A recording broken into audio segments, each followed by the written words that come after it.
평안하세요. 오늘도 주님께서 허락하신 참 좋은 한 날입니다. 12월의 첫째 날입니다. 대림절 우리 사랑의 기도 17, 오늘 두 번째 날인데, 오늘도 예수 그리스도의 오심을 묵상하고 우리가 이름을 부르며 영혼들을 위해서 기도하기를 원합니다. 기도하며 시작합니다. 사랑과 은혜가 많으신 아버지 하나님, 모든 시간의 주인 되시고 계절을 인도하시는 주님의 이름을 찬양합니다. 오늘도 우리가 새 달, 또 금년의 마지막 달을 시작하게 하신 은혜 감사합니다. 분주한 가운데 우리가 주님께 마음을 모을 수 있는 한 달 되게 하여 주시옵소서. 어렵고 힘들고 또 지친 일이 계속되는 그 순간에도 우리가 주님 동행하심을 믿고 주님 이름 부르며 충성할 수 있는 한 달 되게 하여 주시옵소서. 그래서 나뿐만 아니라 예수 그리스도와 그리고 다른 이들을 사랑하며 사는 귀한 한 달 되게 하여 주시옵소서. 우리 지금 예수 그리스도 이름으로 기도드립니다. 아멘. 우리가 함께 읽으실 성경은 신약성경 누가복음 1장 26절에서 마지막 절 80절까지의 말씀입니다. 그 중에 34절에서 38절까지 말씀을 받들어 읽습니다. 마리아가 천사에게 말하되 나는 남자를 알지 못하니 어찌 이 일이 있으리이까? 천사가 대답하여 이르되 성령이 네게 임하시고 지극히 높으신 이의 능력이 너를 덮으시리니 이러므로 나실 바 거룩한 이는 하나님의 아들이라 일컬어지리라. 보라 내 친족 엘리사벳도 늙어서 아들을 배었느니라. 본래 임신하지 못한다고 알려진 이가 이미 6달이 되었나니 대저 하나님의 모든 말씀은 능하지 못하심이 없느니라. 마리아가 이르되 주의 여종이오니 말씀대로 내게 이루어지이다 하매 천사가 떠나가니라. 아멘.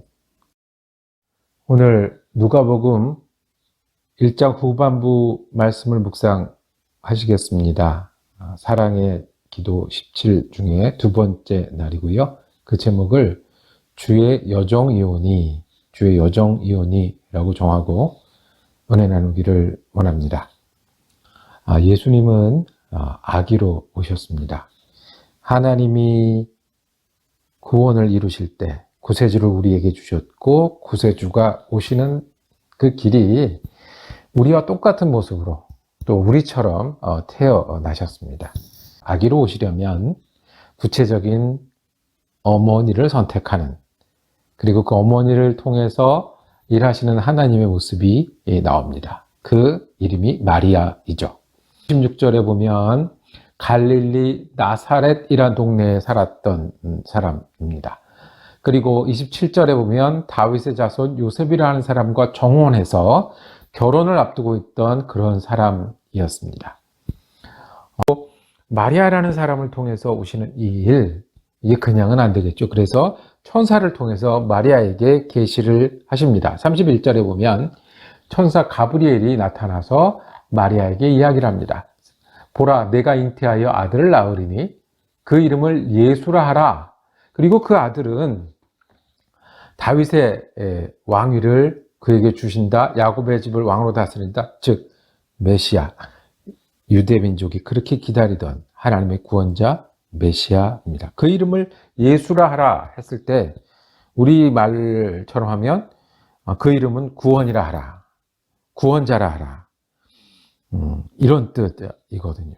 그러니 이 하나님은 이 마리아를 통해서 아기로 오신 예수님을 준비하고 계십니다. 마리아 입장에선 그러면 질문이 생길 수밖에 없잖아요.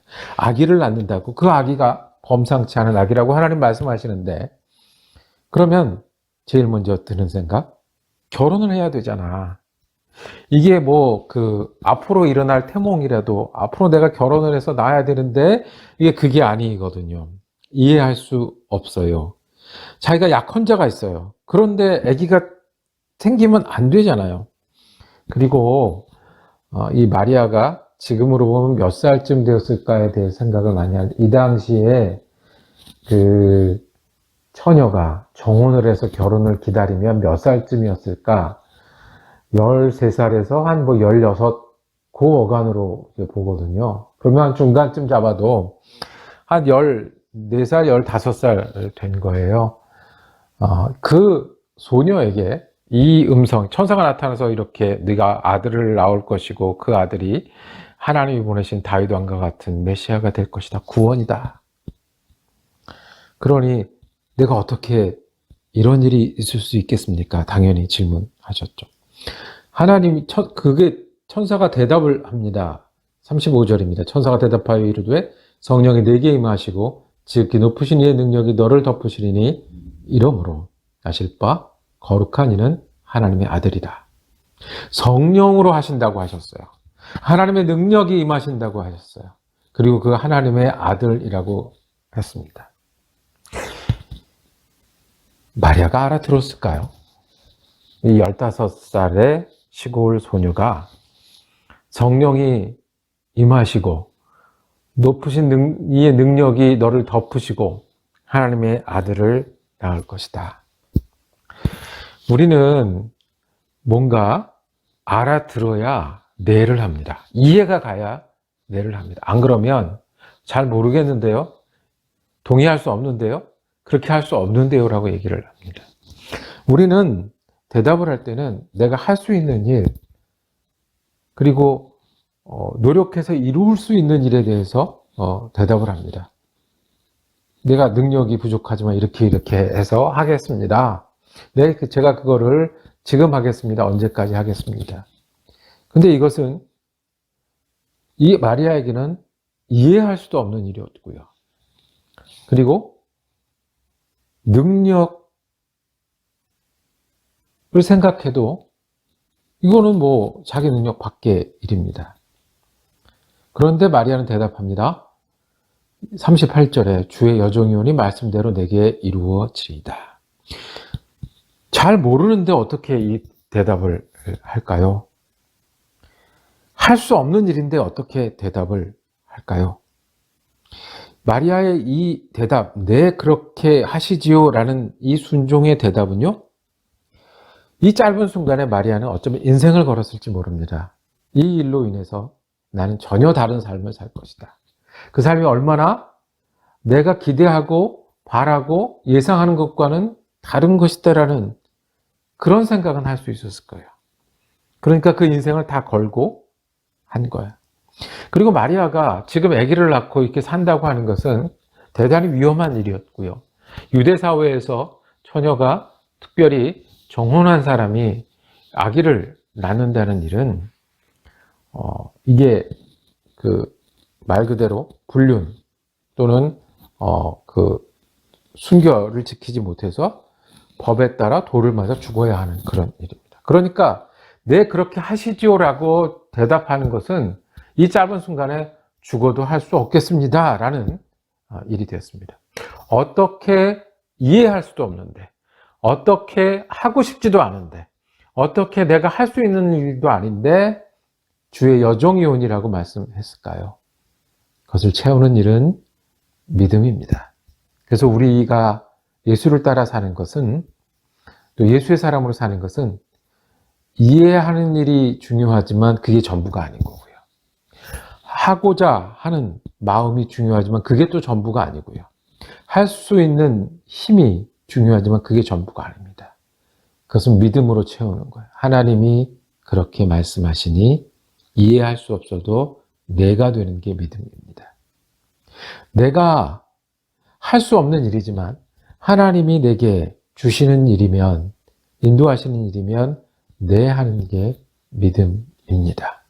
그리고 하고 싶지 않은 일, 나는 이 일을 계획하지도 따라가고 싶지도 않은 일이지만 하나님의 뜻이 여기 있으니 내가 내 하는 게 믿음입니다. 마리아가 어떻게 내 할 수 있었겠습니까? 믿음이었습니다.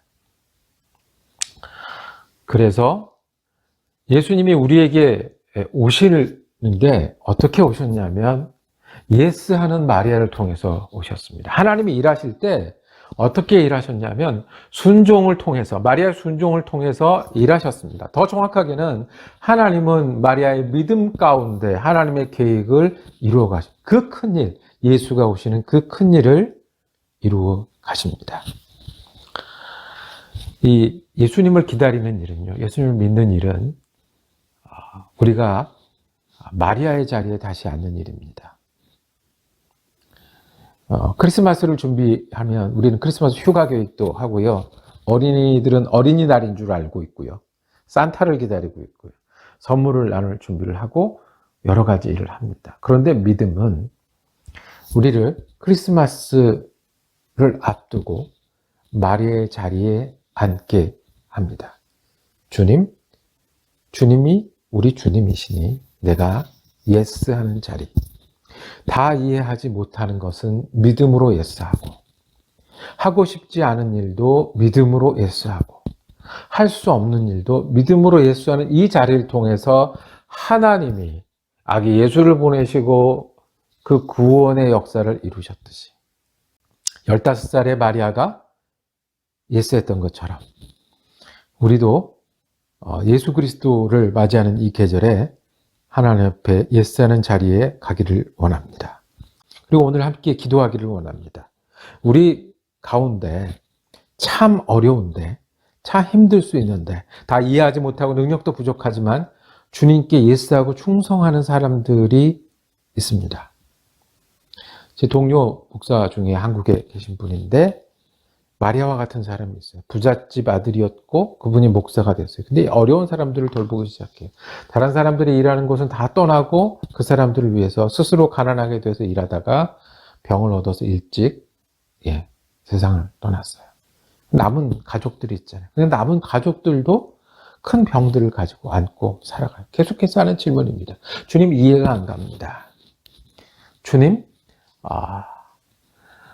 우리가 할 수 없습니다. 그런데 주님은 그분들의 헌신을 통해서 큰 일을 이루셨고 그 교단에 빈민을 위한 목회에 큰 틀을 마련하시는, 돌아가신 목사님을 기억하면서 그 일들을 해내는 것을 보았고 그 가족들이 지금도 쉽지 않지만 충성하면서 살아가더라고요.